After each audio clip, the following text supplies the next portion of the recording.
Saudara, informasi pertama, 4 unit ruko milik warga ludes terbakar tepatnya di Desa Payabaru, Kecamatan Tenom, Kabupaten Aceh Jaya. Beruntung dalam musibah ini tidak ada korban jiwa, namun kerugian ditaksir mencapai ratusan juta rupiah.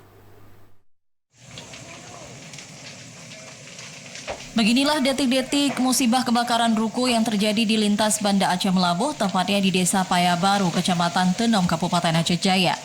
Kobaran api dengan cepat membesar membakar ruko warga setempat. Bahkan sejumlah warga ikut berusaha membantu untuk pemadaman.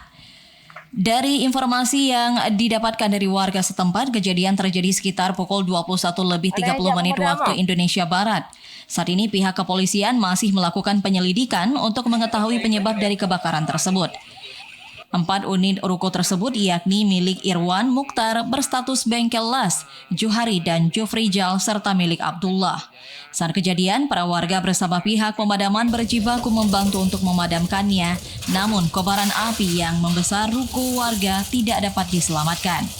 Irwan Mukhtar, salah satu korban, mengatakan dalam kebakaran tersebut semua barang tidak dapat diselamatkan, bahkan untuk kerugian mencapai ratusan juta rupiah dari alat bengkel hingga berbagai barang lainnya.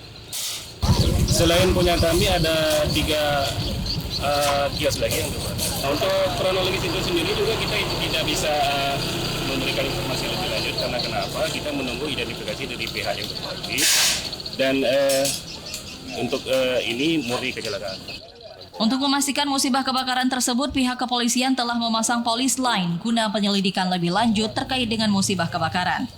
Dari Aceh Jaya, Musliadi, TVRI Aceh melaporkan.